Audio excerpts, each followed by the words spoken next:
So, good afternoon, everyone. It's a pleasure to have you all here for one more webinar of EULAS Network. As you know, as you can see here, my name is Victor Fejo, and I'm going to be your host and moderator today. I'd like to welcome and invite you to like, subscribe, and follow all of our social media. So, Twitter, Blue Sky, we are also on Instagram, on YouTube, and on LinkedIn. Now, diving into the topic of today's session without much further ado, the EULAS Network is pleased to host a webinar on bringing war back in, victory, defeat, and the state in 19th century Latin America by Luis Schenoni from University College London. The author will present the book's key insights into how 19th century international war shaped long-term state formation across Latin America, historical dynamics that continue to influence contemporary governance and are highly relevant for understanding today's EU-Latin America relations. The book has been considered a comparative historical masterpiece by James Mahoney, a must-read for anyone interested in exemplary social science by Stathis Kalivas, and equally praised by other academics from Sydney Taro in sociology to Nobel Prize, James Robinson in economics. This truly interdisciplinary book showcases methods ranging from identification designs and statistics to unearthing of history from the archives and detailed case analysis. Ultimately, it shows how wartime victories and defeats set countries on divergent institutional paths, shaping legitimacy, continuity, and state capacity up to the present.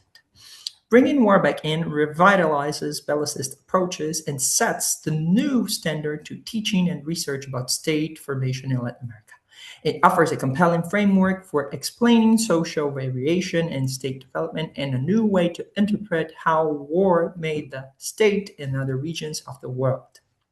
The book has received major international recognition, including the 2025 Hedley Bull Prize, the 2025 Luciano Tomasini Award from the LASA, Latin American Studies Association, and the 2025 Foreign Policy Book Award of the International Studies Association.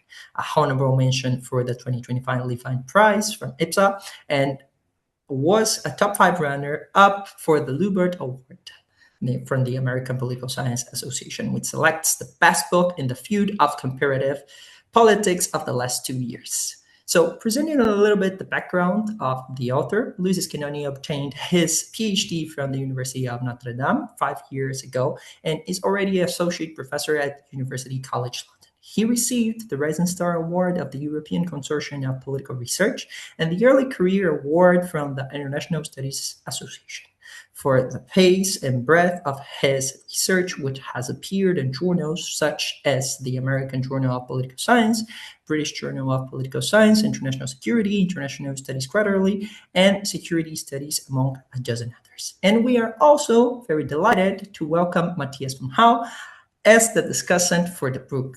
Matthias, a professor here at eBay, received his PhD from Brown University and is an associate professor here at eBay.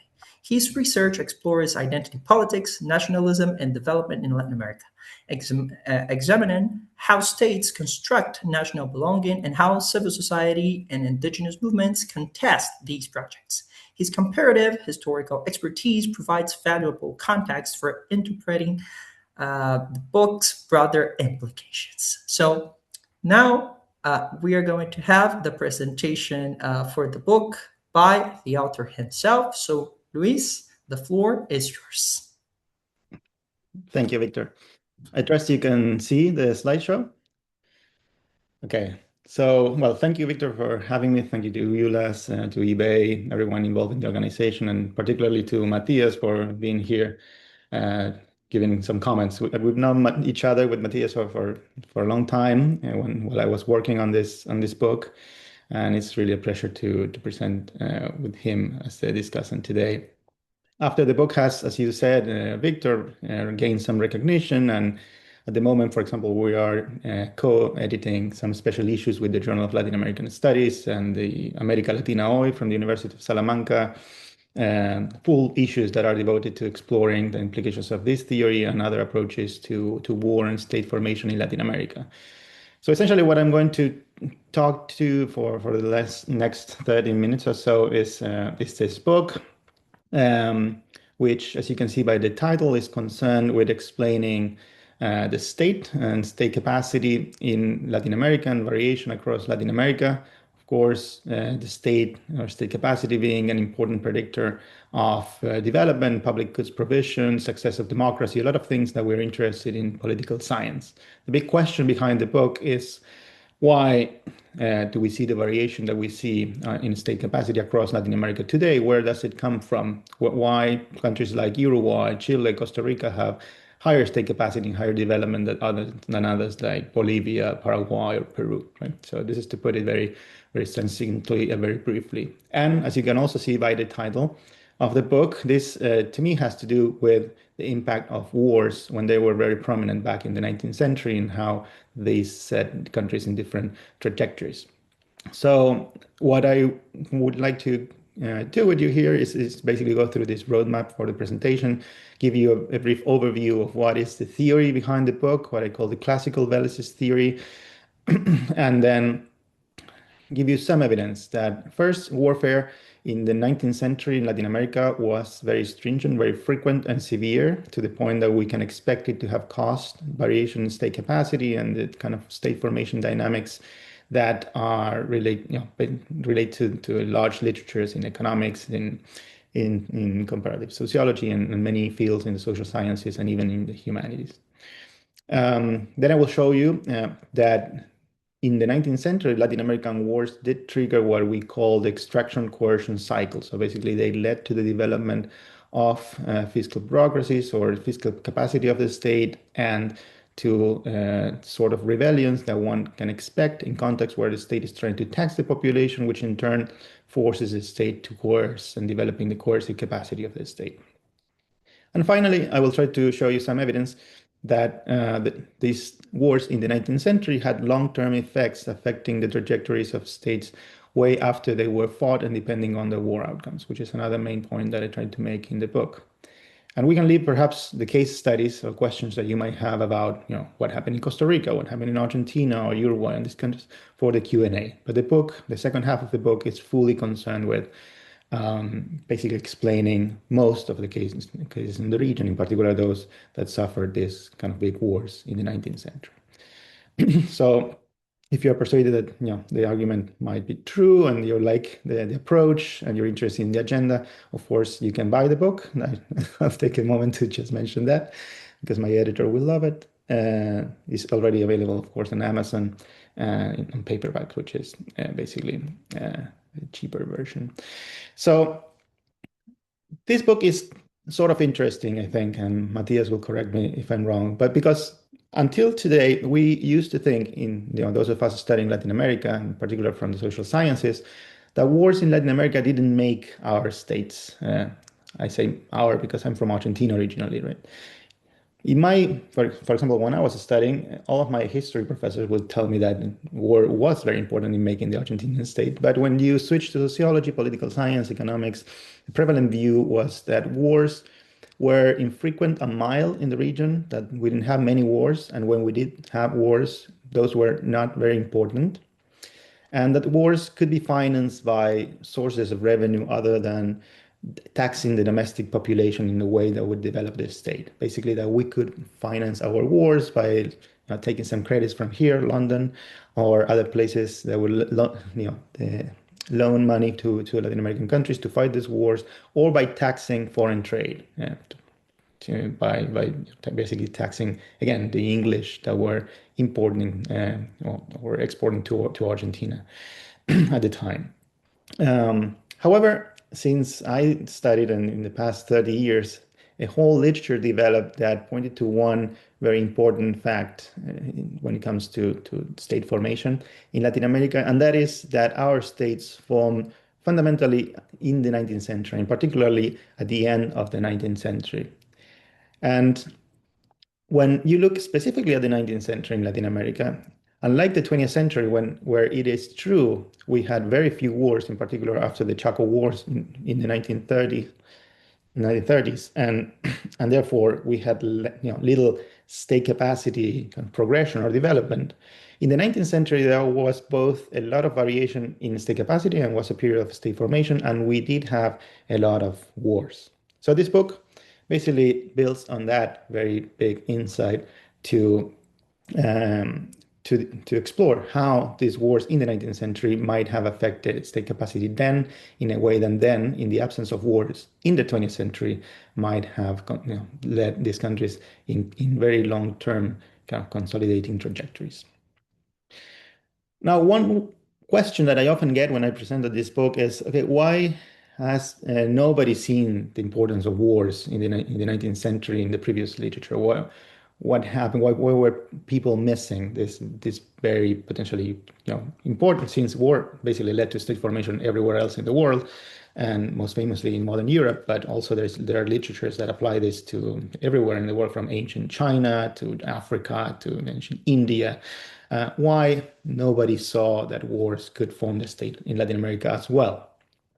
And this, I think, has to do with how people interpreted that wars made states in Europe in particular and other regions in the world.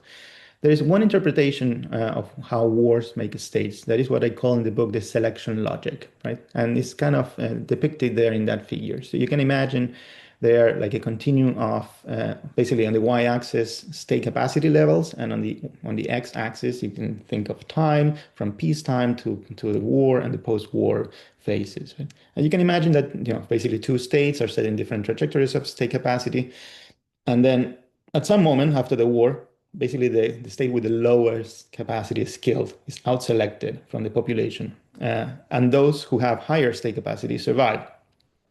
This is one way of interpreting the bellicist approach, the idea that wars make states, as saying that wars make strong states by killing the weak states. And this is something that people have highlighted never happened in Latin America. And this is absolutely true. In Latin America, we didn't have states killing states in the 19th century. Quite on the contrary, we had states many times fragmenting into farther states. For example, Great Colombia at some point became Colombia, Ecuador, and Venezuela. Or there was a federation of Central America that became 5 different countries. There was a Peru-Bolivian confederation that again split in two, etc. So definitely this selection logic didn't apply. So what happened in Latin America? What I say in this book happened is a different basically interpretation of how bellicist theory works, that I call the classical bellicist theory. And this classical bellicist theory essentially, what I think is a better representation of the scholarship of people like Charles Tilly, but also Max Weber, Otto Hintze, back at the turn of the 20th century. What it says is that when states face an external threat or an enemy, basically they will mobilize for those wars, and in the mobilization basically is that they will start developing this elements of state capacity in this phase that I call here preparation for war. Therefore you should see a spike in state capacity that will develop throughout the war. But then when wars end, and this is crucial to the approach of the book, and I think kind of something relatively novel in the context of this literature, because it had been a bit buried in more recent studies. Well, then obviously the war outcome will have some sort of effect on the legitimacy of those institutions and those efforts. Imagine new taxes, or imagine larger army that were imposed during the preparation for wartime. And those institutions, those new corporations, those new bureaucracies will consolidate in the long term if the war ends in a success for the country that in this case is waging a war, and it will probably delegitimize those institutions will be probably delegitimized, and on those elites that impose those taxes that increase the size of the armed forces, etc., will be delegitimized and ousted from power if the war ends in a defeat, therefore leading the losing states in a downward trajectory of state capacity. Right? On the right-hand side, you can see like a sketch of how this would have played out in the history of Latin America in the 19th century. Basically with of course, at the beginning of the 19th century, before the revolution, the independence wars, as we call them, colonial centers like Bolivia, Peru, Mexico having higher state capacity than peripheries like Argentina, Chile, Uruguay. But then as first the centers lose the independence wars and the peripheries win it, then all of these centers and peripheries are affected by wars throughout the century. Then the new hierarchy of state capacity forms on the right-hand side of this figure, where you can see and basically there is a hierarchy that matches more or less what we understand, if you know something about Latin America, what are the countries with higher and lower development or state capacity nowadays. Right? Now, there are several assumptions in this theory that have to be tested, and of course, the book tries to test those somewhat systematically. Right?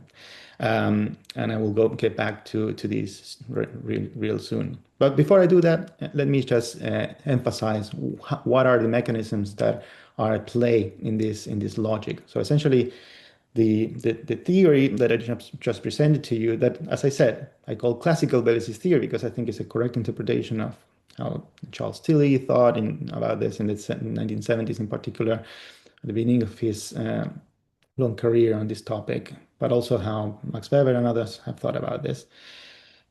So this classical bellicist theory could be thought of like in three kind of stages. One first stage of preparation for war essentially is basically what happens when states react at the presence of a foreign threat and start mobilizing to counter that threat through what we call before extraction and coercion. So essentially to mobilize, states need to extract from the local population, usually by conscripting men for the armed forces, but also by increasing revenue from taxes, and more specifically, domestically oriented taxes. And that in turn might lead to revolts that these states will repress to consolidate the power of the central state to impose this sort of taxation. Right? So this is what happens first with the consolidation of what I call in this book central elites. When I say central elites in the context of this talk, I will be referring to the elites that are in favor of basically the consolidation of the central state, as in the national state, those that want to increase the taxation, those that are in favor of having large armed forces. This is in contraposition to peripheral elites, and these peripheral elites are usually the ones that rebel against taxation, are usually the ones that are against the war, are against the central state, usually the ones that don't want to have a large military forces because they don't want them to encroach in their territories, that these peripheries, this basically patrimonial orders where they have control of their own provinces, of their own kind of production, etc., out of the beyond supervision of the central state. Now, when wars appear or loom in the background, then the central elites tend to consolidate. The central elites gain the upper hand because the state has this foreign enemy that basically threatens the nation, and therefore these elites gain legitimacy to impose taxes and increase the size of the armed forces, sometimes abolishing the militias in control of the peripheral elites, etc. Now, once the war happens and is taking place, we enter into this war phase of the war. And the war phase is essentially when the kinetic kind of effects of war take place. You get the battles. And you will see in all of the case studies in the book that whenever these wars took place, single battles, like, for example, those of you that know something about the Paraguayan War, it's a big war, actually the biggest war in the 19th century in the world between the Napoleonic Wars and World War I. You will know that there was a battle of Curupaití, for example. Immediately after this battle of Curupaití, there was the defeat of the Triple Alliance of Argentina, Uruguay, and Brazil. There were rebellions all over the country because of course these peripheral elites, they realized that the armies were losing the war, and then they rebelled against the central state. But whenever there was another victory, like the victory of Humaitá, for example, against the Paraguayans, then these peripheral elites bandwagoned again and basically supported again the effort of the central elites that now regain the upper hand. So you have all of this back and forth, in particular in very long wars, like the ones that I will be commenting on. Like this Paraguayan War lasted 6 years. But at some point, the wars end, and they end with a clear victor and a clear defeated state most of the time. And when that happens, then you should see the long-term effects taking place via the consolidation of the institutions that developed during the war in the victors and the undermining of those same institutions in the defeated states. such as, for example, the reduction of the army after the Paraguayan War in Paraguay, which led to basically several revolts in the following decades, and the collapse, let's say, of the central state in Paraguay, in comparison to the consolidation of the armed forces, but also of the different types of bureaucracies and centralist parties, we might call them nationalist parties in Argentina, Uruguay, and as well Brazil. So this is the beginning of a story that then, of course, if you think about how this initial state capacity leads to, in particular in the coercive and fiscal aspects, and lead in turn to the development of infrastructure and more immigration, and then other functions or public goods being provided by an already strong state, etc. Of course, will lead this to different states, victors and losers, in long-term trajectories of development. Now, let me briefly show you how we can test some of the implications behind the argument that I just made. For example, these are some of the implications that I would like to show you, kind of are matched by empirical data. Of course, we should see that wars were frequent and severe in Latin America in the 19th century, so we could take a look at that. That wars triggered extraction and coercion, so that actually they were not financed by foreign loans and duties, but rather they were financed by some domestic-oriented taxation, and they led to rebellions that required the expansion of the coercive apparatus of the state. And finally, I will try to show you, just to keep to the first 3 points in the interest of time, that the war outcomes so the result of those wars, whether countries won or lost, led to long-term divergences in indicators of state capacity. So here you can see, for example, some indicators of wars in Europe and Latin America compared between the end of the Napoleonic Wars and the beginning of World War I, right? So the argument of this book is that wars made a state in Latin America in the 19th century, right? This book concedes to Centeno and a previous literature that in the 20th century, Latin America lacked the big kind of total wars of World War I, World War II, and therefore didn't develop state capacity then. However, in the 19th century, you can see Latin America had 17 wars in comparison to 11 wars that the Europeans had amongst each other or against each other. These wars, on average, lasted much longer than the European wars, as you can see, and also led to much higher levels of mobilization and fatalities and casualties and different indicators of their severity. This is not very clear when we look at the total battle deaths or when we look at total mobilization, but it becomes really, really clear when we look at battle deaths relative to population or fatalities relative to the population. So you can see there that when it comes to percentages of the population that had to be mobilized for these wars and that died during these wars, actually the percentages look much more like Europe in the 17th and 18th century than Europe in the 19th century, which was far more peaceful in comparison. So all of these indicators actually corroborate an idea that was present there in the literature, in particular in international relations, by people like Kalevi-Holsti, that compare war in Europe in the 19th century war in Latin America in the 19th century with war in Europe in the 17th or 18th centuries. And we can talk about how this expresses itself also in other indicators of kind of the behavior of state, confirmation of alliances, the frequency of wars, etc. Now, one thing you could still argue is that, well, wars were there, wars were severe, wars were frequent. However, they were financed by foreign loans and by foreign trade taxation, right? However, there are reasons to doubt this. So here I present you, for example, with a table that has a list of wars in 19th century Latin America, those wars that were basically summarized in the previous table. And then I'll show you their names, the years, so you can see there the duration for each of these wars. But also you can see on the last 2 columns the number of countries, or the proportion of countries. For example, in the Argentina-Brazil war is 2 out of 2, that at some point during that war were in a situation of a default of their sovereign debt, or they were suffering a naval blockade. And simply by looking at this table, you can realize at some point in the Argentina-Brazil War, for example, our so-called Cisplatina War by the Brazilians, or War of the Brazil by the Argentinians, there was at least one moment in which the Argentine and the Brazilian states couldn't trade because their main ports were blockaded by the adversary, or couldn't access a new foreign loan because they had already defaulted on their sovereign debt, and therefore they wouldn't have been, lent more credit. This means that in many of these wars, even if it is true that Latin American countries were peripheral, they were, of course, had basically trade-based tax systems, and took a lot of loans from the center during those wars. Sometimes they must have faced stringent fiscal constraints to finance them that way.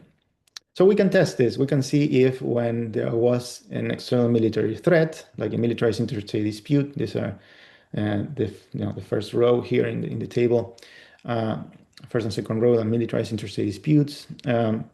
Then there was a change in the outcome variables here. For example, the revenue that was collected through foreign taxes, whether those militarized interstate disputes increased the probability of a new loan or led to an increase in foreign tariffs. Or in contrast to that, they led to some form of domestic taxation. So in this case, I will show you a proxy for domestic taxation, which is essentially the devaluation or depreciation of the currency, which would have been a way in which these countries, by exiting the gold pattern in the 19th century, would have imposed these costs to their local population via an inflationary tax.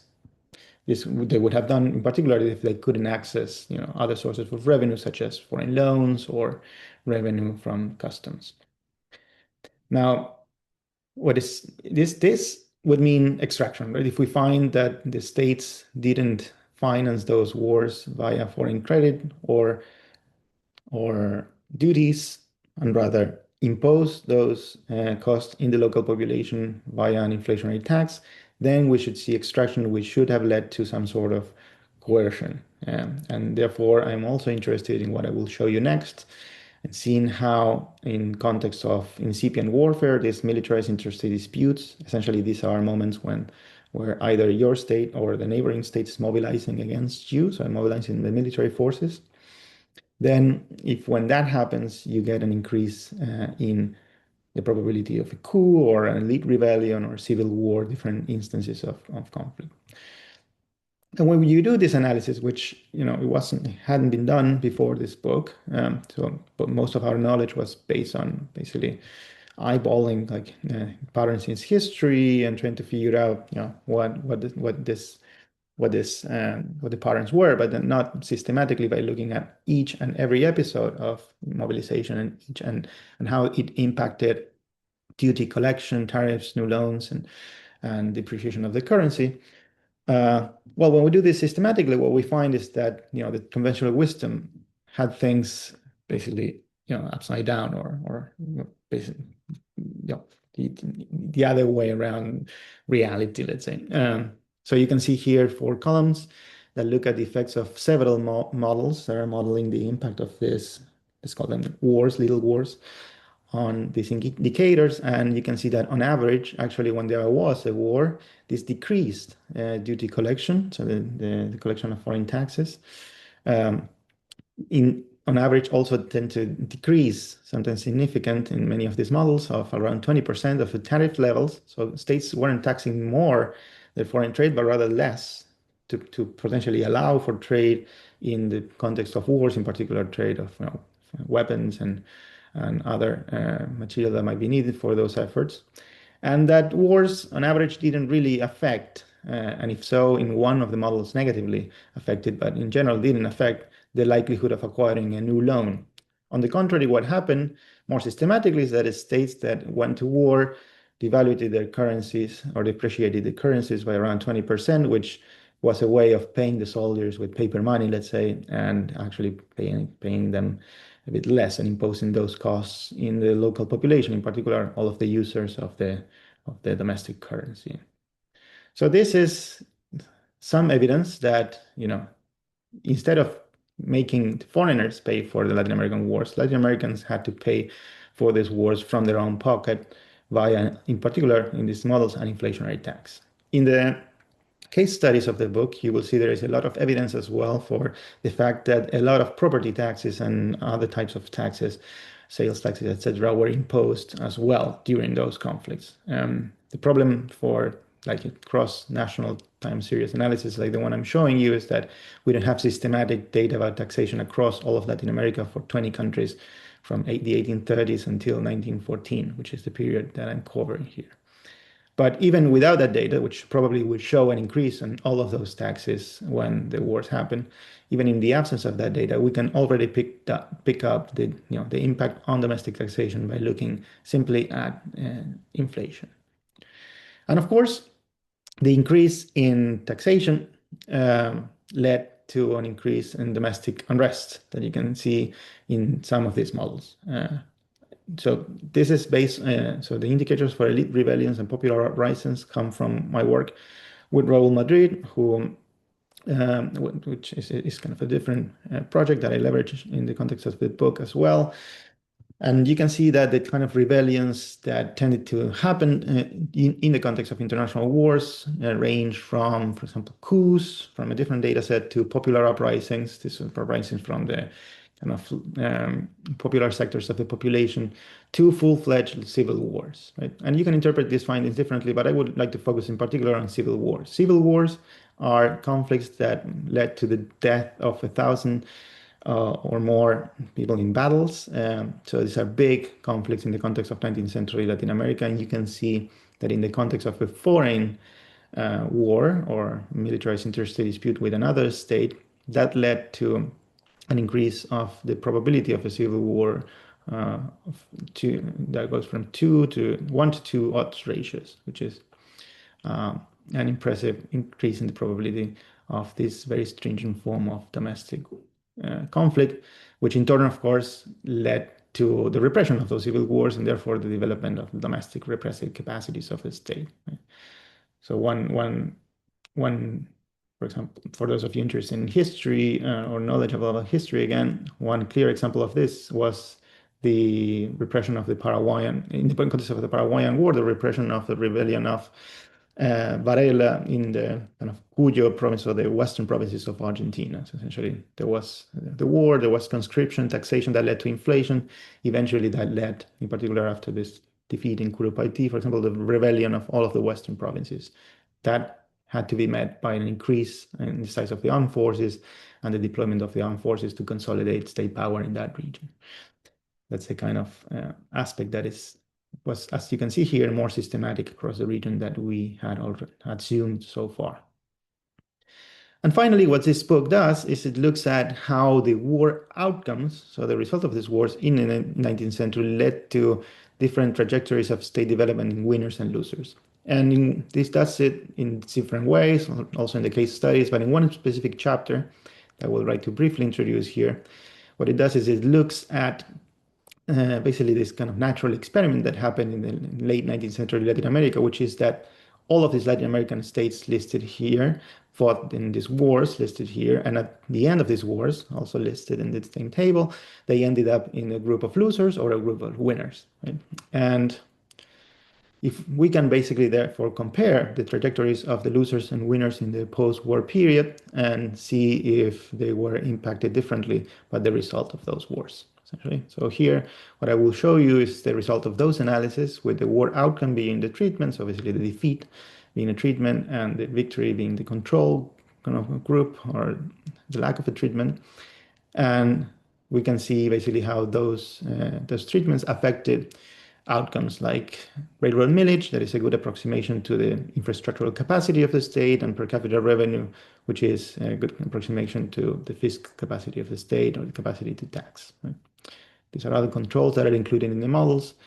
And you can see here, for example, that the effect of losing a war on railroad millage after these wars in the post-war period was of reducing the extension of the railroad network for a losing country by 1,000 miles. And you can see the same results, the same negative results for revenue as well. And this is in the model without controls. This is a model with controls. And happy to talk more about this and some statistics behind the support, kind of the specification in the Q&A. But what I would like to show you very briefly here is that these effects on basically the railroad millage and taxation were not due to a short-term impact of the war in the short during the war. For example, what you can see in the upper part of his slides. So let's start with the lower part of his slides. You can see simply a comparison of means, basically of the group of winners and the group of losers. As the late 19th century progresses, you can see on the left-hand side that the miles of railroad of the winners increases in comparison to the losers, and you can see on the right-hand side how per capita taxation kind of is more or less the same until this war start to take place, and then the two groups become more differentiated in how they can tax. But on the upper part of the slide, which I think is the most interesting, you have the lags and the leads for the treatment, the defeat of these models that I showed you before, controlling for all of these variables that I showed you before. So it's as neat of an effect as we can get. And what you can see here is that the effect does not take place at the year 0, so this is, or the year 1. So this would be immediately after the defeat, but rather are incremental in time and take place far after the war. So this means that what's happening here is not that Argentina went into Paraguay and destroyed all of the railroads of Paraguay. What happened was that Argentina won the war, Paraguay lost the war, and because Paraguay lost the war, in the long term couldn't consolidate an elite that would increase the infrastructural capacity or the revenue capacity of the state. So I'm running out of time, so I basically would like to leave it at that and listen to Matthias. Just say that this book will have case studies for those of you more interested in the historical narratives about all of the cases that you can see here in this table, and some statistical analysis that are case oriented by using the synthetic control method, and others that can help us think about the counterfactuals to individual cases, and some interesting analysis as well of the context of these wars and in the 19th century and what happened during those wars, how they affected the balance of elites, etc., which is very much the kind of analysis that someone more historical oriented, more qualitative would like to read, because it has a lot of archival war about the wars, etc., which might also be of interest to those kind of audiences. Okay, thank you very much, and looking forward to your comments and questions. Perfect, Luis. Thanks a lot for the presentation. And then now, Matthias, the floor is yours for the comments. First and foremost, Luis, congratulations. Amazing book. I really enjoyed engaging with it. And yeah, I say this with all honesty. This was a tour de force in a positive sense. And I really I learned a lot. So what I will say right now is I will highlight the 3 key contributions that your book makes. I will then have some comments or questions on theory and the empirics. And then I ask also some questions around the broader implications of your argument. And then I just bring up some ideas for future research. Yeah, take it or leave it. And listen, so let's start with the contributions. For Latin Americanists, in a way, you bring a novel and exciting perspective to an old question, namely what explains the enduring and persistent differences in state capacity between Latin American countries throughout much of the last century. So, for example, why does the Peruvian state remain relatively weak when compared to its Argentine counterpart? And you do this by drawing on and updating an arguably even older theory of state formation, the bellicist approach. And look, to be honest, I was very skeptical in the beginning because for me, the role of war in Latin American state formation was largely settled. You had Miguel Centeno, who argued that limited war produced limited states in the region compared to Europe. And then it was all open grabs to look at other factors than war to explain these contemporary variations in state capacity. And in a way, this was the consensus I've been socialized into during grad school, 20, 25 years ago. And when I saw early presentations and of chapters and then the later books of agenda setting books on state formation in Latin America by Sebastian Mazuca, Hillel Seufer, Ryan Saylor, and many of them were still PhD students like myself during this time. And so in a sense, what I'm emphasizing is you're entering a very crowded field here, and you're cracking open a consensus, that basically we need to look at other factors like forced labor regimes, the prevalence of one urban center, party-based with port-based state formation. So you're entering this field, and I think this is no small feat. By revisiting and updating, in a way, an old theory. And then this brings me to my second contribution. How did you manage to do this? And I think the book is really even if you're not a Latin Americanist, it's an exemplary example of a mixed method study that elegantly weaves together engagement with classical theories of state formations, and a diverse array of methods, that you have seen during the presentation. And really, what convinced me the most was your careful engagement with these alternative explanations, and these alternative arguments that have already been made. In a way, the revisionist consensus that war doesn't matter to explain variation of state capacity in Latin America, and how carefully you dealt with them, and then ultimately, and here an example for this is chapter 6, where you look at, so where you kind of go, what are the observable implications of the different existing theories of state formation in Latin America, of when the current hierarchy ranking or the current ranking of state capacity came about. And then in the subsequent case studies, you carefully evaluate the evidence against this. So I really, it's really exemplary of how you not just shoot down alternative explanations in the introduction to your book, but kind of they accompany you and you really carefully deal with them. And then the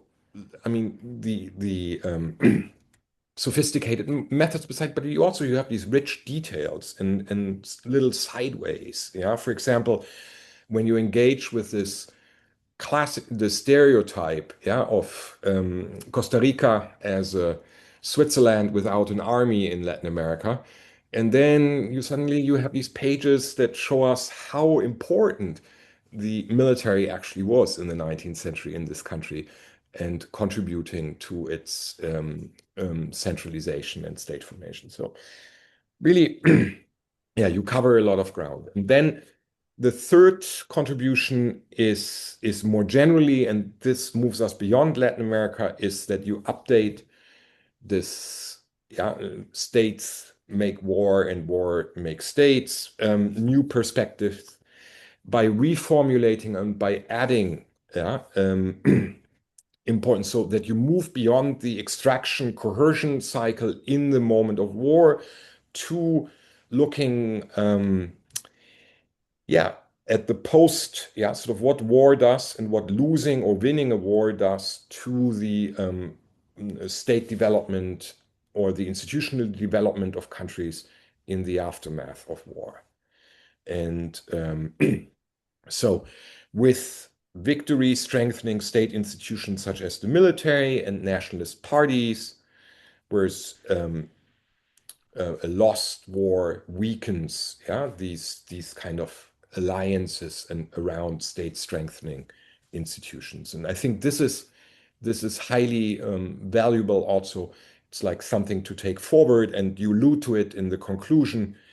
So for example, how Vietnam, the victory, sets in motion a state building after the 1970s in Vietnam, then the divergent trajectories of Iran and Iraq after the Iran and Iraq war, and so on. So in that sense, the book opens up an exciting research agenda, that I would encourage you to pursue, or to find a team, or to a set of collaborators to pursue, even if you might be already sick and tired of war and the state. But I would encourage you to pursue this. Anyhow, I really enjoyed the book, and I think these are the three key contributions. Let me move on to some questions and comments. And that goes back to your focus on post-war institutional consolidation and your emphasis on the military and nationalist parties, as these institutions that then are strengthened through victory and that then produce or adopt policies that are ultimately state capacity generating. And here I would have liked to learn a bit more in your theory chapter about how exactly do you see this happen? I mean, sort of what are in a way, the sub mechanisms, by like, how do you expect a military empowered by victory to enhance the main dimensions of state capacity scholars usually talk about, namely the capacity to tax, administrative competence, or the capacity to collect and analyze information? This, for me, is not exactly self-evident.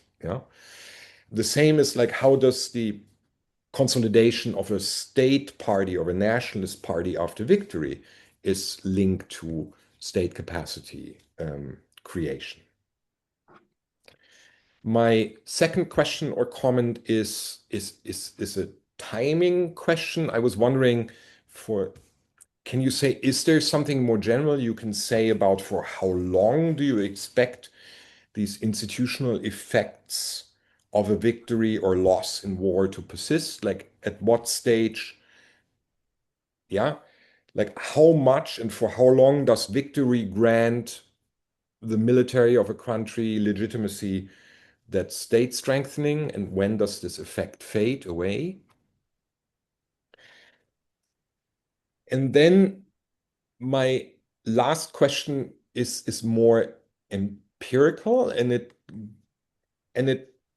goes a little bit to the cases that, at least at the face of it, kind of fly into the face of your theory, namely post-war Germany and Japan and their dramatic expansion of state capacity after World War II.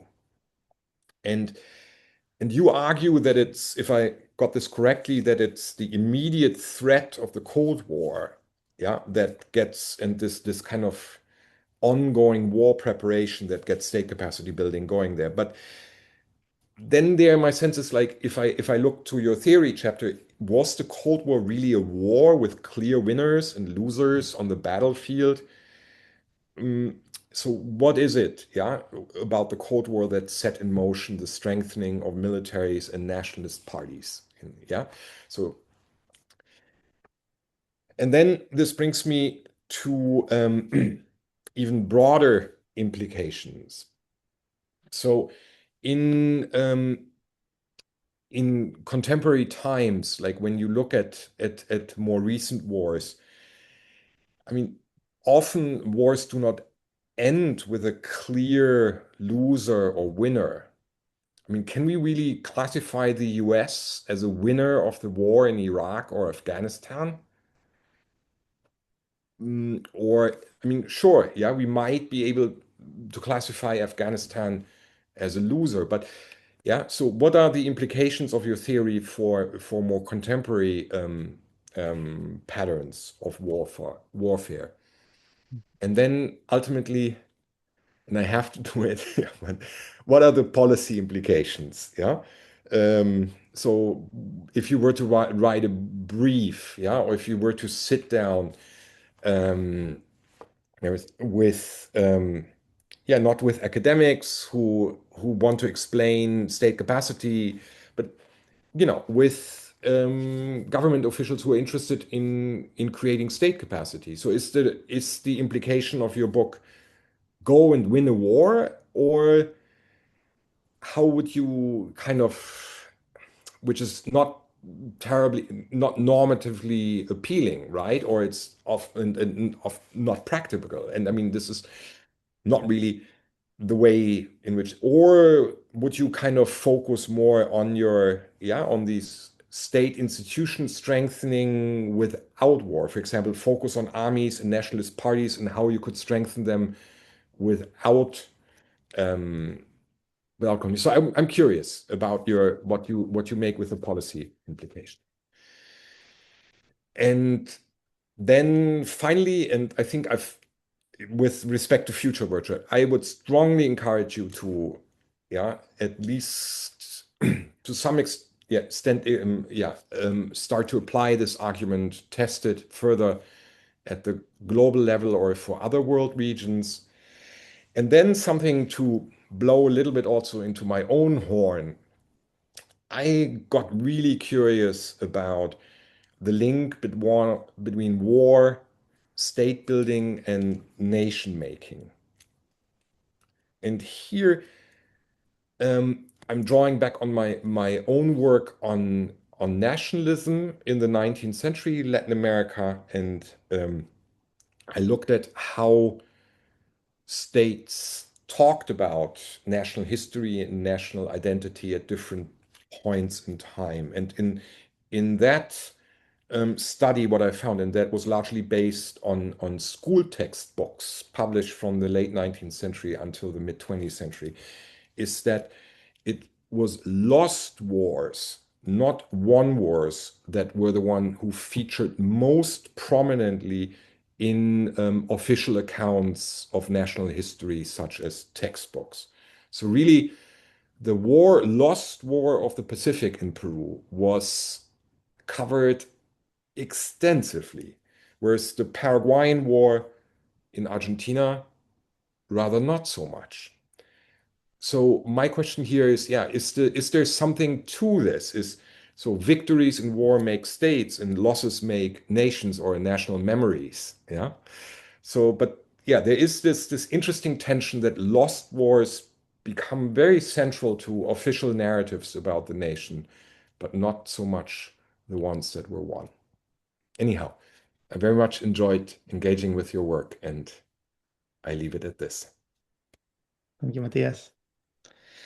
Perfect. Thank you, Matthias, for all the remarks and all the questions. Luis, I'm going to pass you the mic, but just to remind all the audience, we now have opened our Q&A box. So after Luis's comments, we're going to have an exchange with the audience. So now if you have any questions, feel free to write them here in the Q&A box. Now, Luis, the floor is yours.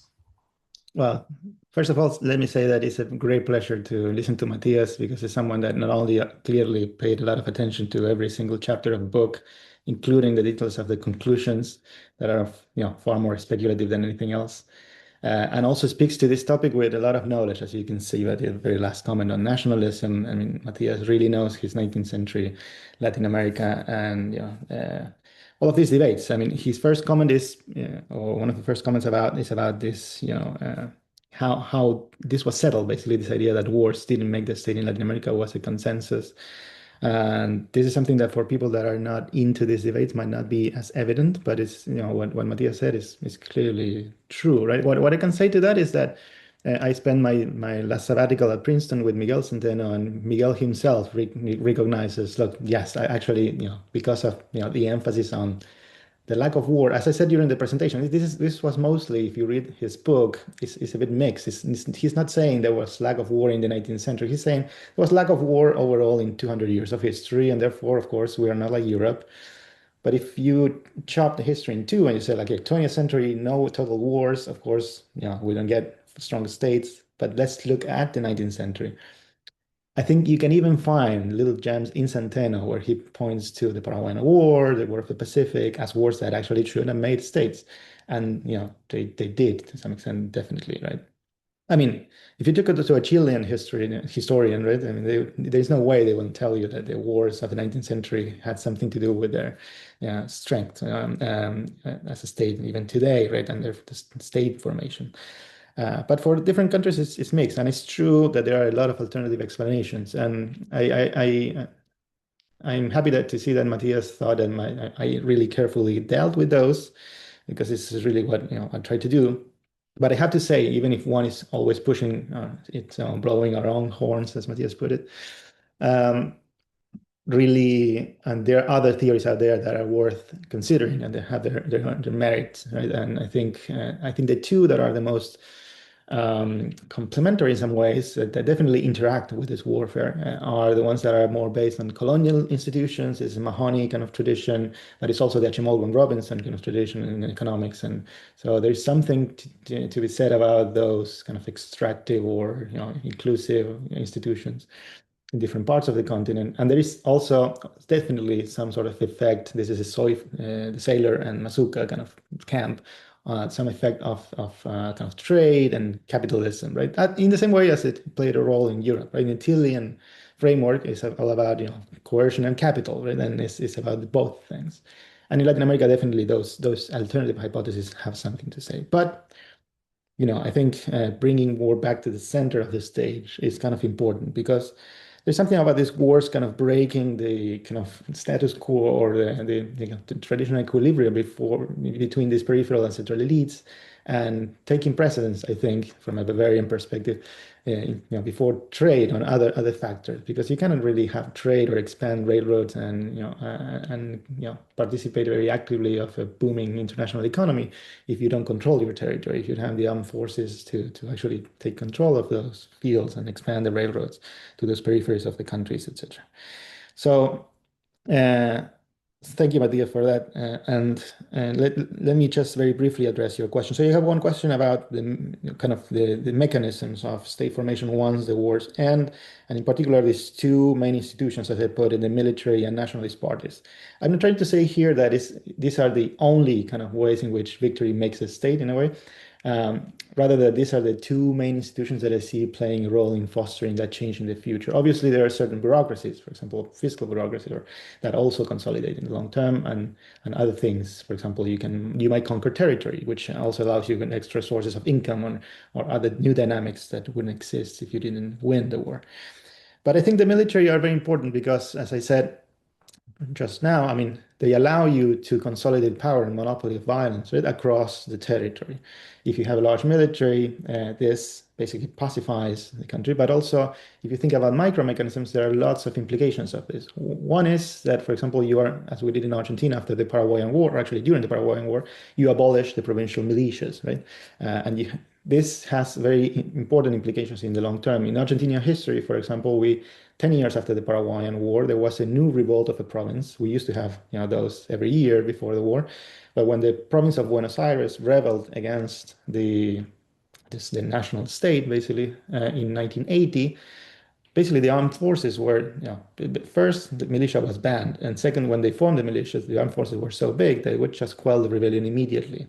This actually in Argentina is commemorated by our obelisk in the middle of Buenos Aires. This obelisk was built in the 50th anniversary of that event, which ended to the federalization of the city of Buenos Aires. It basically meant that the port of Buenos Aires, the main source of income until then for the province of Buenos Aires, now it was federalized. It was made of this national state. So having a large army and consolidating that institution basically then allows you to take over territory, to take over the main source of taxation for the state, which was the port of Buenos Aires for Argentina. And also, of course, the army themselves, their salaries come from kind of the state. They are the state. This is as Hintze put it. Like the armed forces are the core of the state. They don't depend on any private interest, and they need the state to tax to pay their salaries. They need the state to engage in these expansive policies to invest more in the development of larger armed forces, et cetera, which actually, of course, then feeds into the same logic. And then the nationalist part I think, is also an interesting story that perhaps merits another further agenda to be pursued by someone else, perhaps, or myself in the future, which is the story of how in most Latin American countries, as Matthias will know, No, I mean, you had this peripheral and central elites organizing alongside certain party lines. So you had the liberals were the centers and the conservatives were the peripheries, and they were fighting each other in constant civil wars. In Argentina, we had the Unitarians in the center and the Federalists in the peripheries. We were fighting each other in constant civil war, right? But when these wars were won, then usually a new party that was made out of both the centers and peripheries, but fundamentally pro-state formed. In the case of Argentina, is the Partido Autonomista Nacional. In the case of Mexico, is the Liberal Party of Benito Juárez, that then will be kind of the skeleton of the Porfiriato in Mexico. Or um, this could be many the parties that assume this kind of role after these wars. And in that context, essentially what happens is that there is a new logic of politics where you cannot really rebel against this party and you have to kind of participate in a new form of party politics because the state is assumed to be centralized and is assumed to be what it is.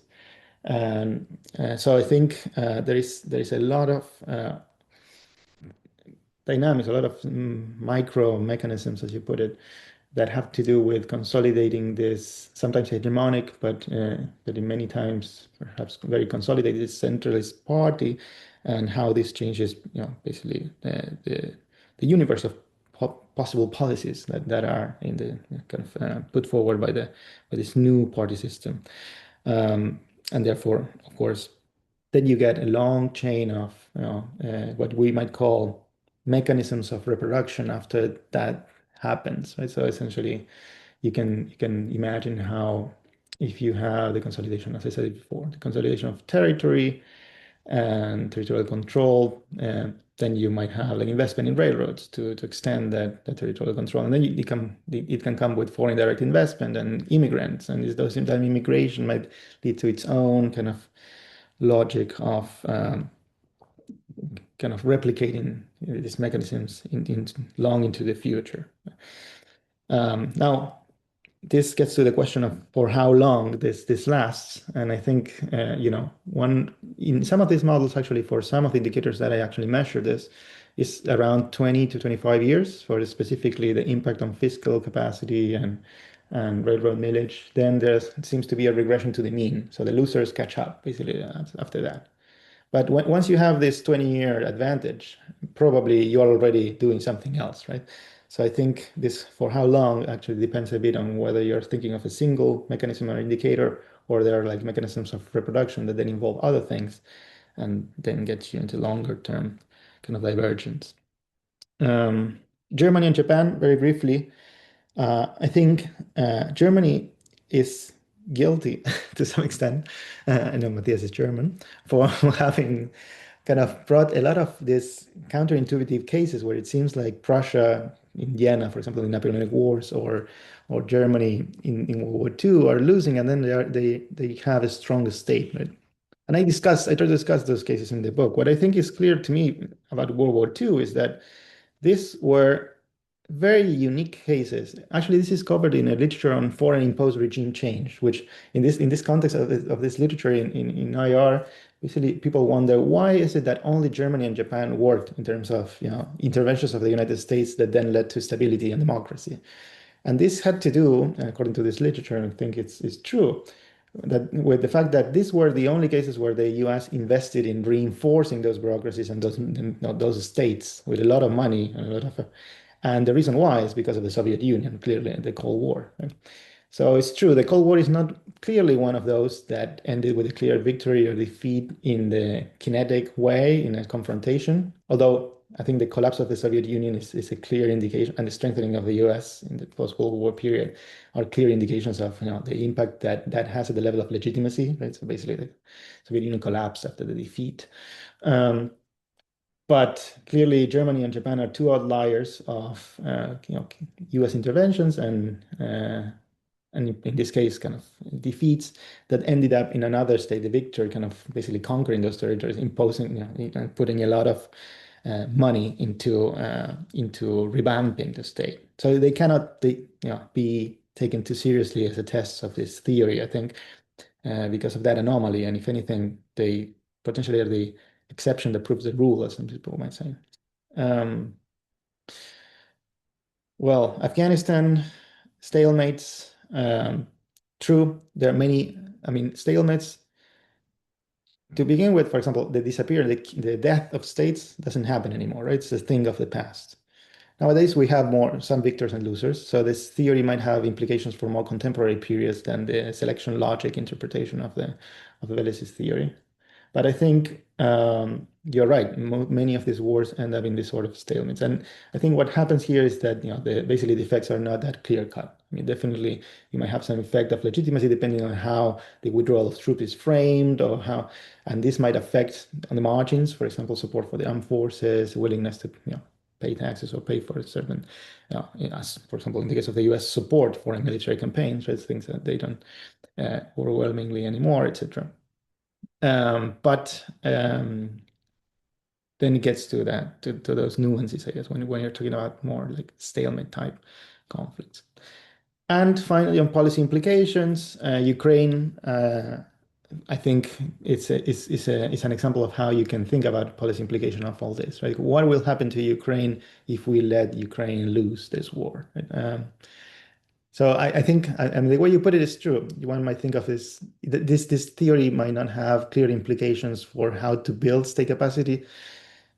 Basically, the implication or the conclusion would be, look, there are very severe constraints on what you can do or not regarding state capacity. You are set on this very stringent or very stark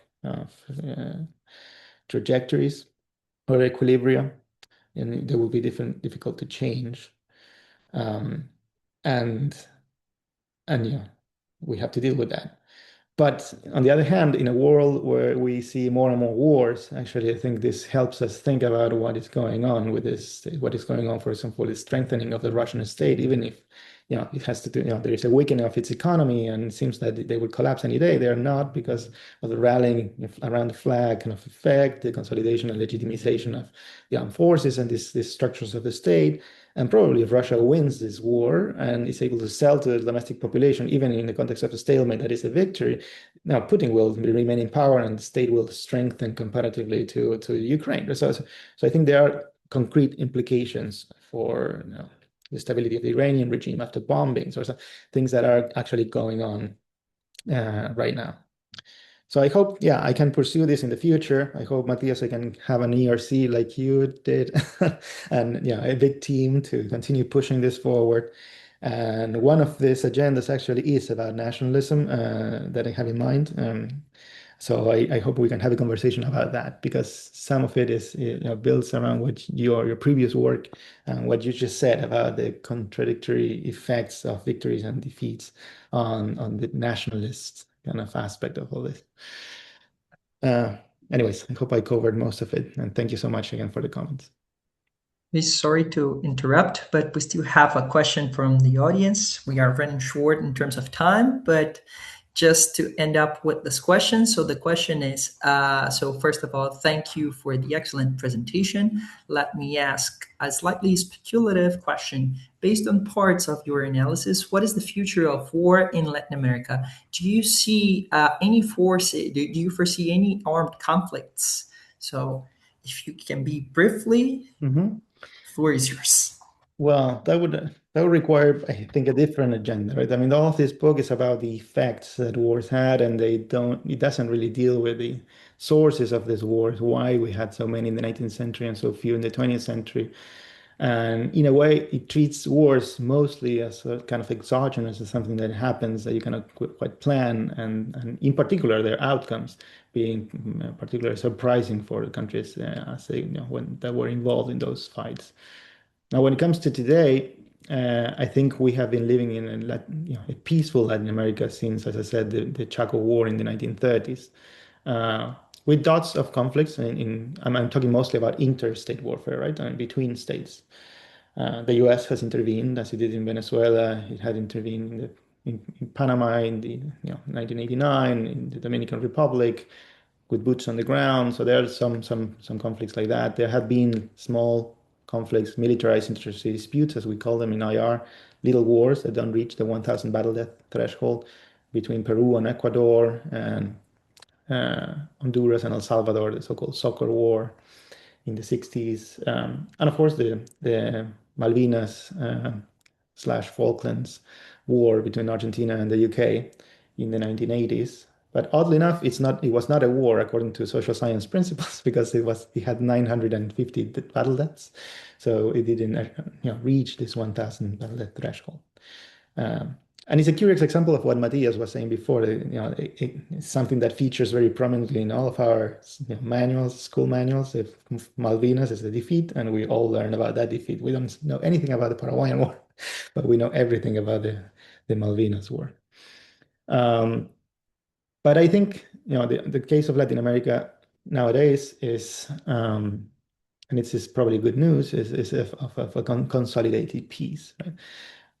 Now, the implication for state capacity because of that, particularly, I think, are kind of negative, or the lack of geopolitical relevance of Latin America under American hegemony, I think, in the 20th century has meant that there hasn't been much conflict of the type that is definitely leading to stronger states in other regions of the world nowadays. I think, if you look at the Middle East and East Asia in particular, where this geopolitical competition is the most stringent at the moment, there you are getting the stronger states investing the most in the militaries, and more recently Europe, of course, etc. So it can be both a blessing and, into some regard, to some extent, a curse, if you're thinking of it from the perspective of state capacity, according to this theory. But I don't think that would change, or that is going to change anytime soon, hopefully. So thanks a lot for the answer, Luis. So we had one more question, but since we have already reached our time limit, I think that this question is going to be for further discussion in the future. And I'd like to remind the audience that this session is going to be on EULAS YouTube, so don't forget to subscribe. So if you want to rewatch the session in a few days, it's going to be available also on YouTube. And on the behalf of the EULAS team, first I'd like to thank Luis Schenoni and Matthias von Raum for being present here. It was a really nice session, and thank you very much, and see you in the future. Thank you. Thank you for inviting, and thanks, Luis. Thank you, Matthias. It's a pleasure to see you. Thank you, Vita. See you. Bye-bye. Bye-bye.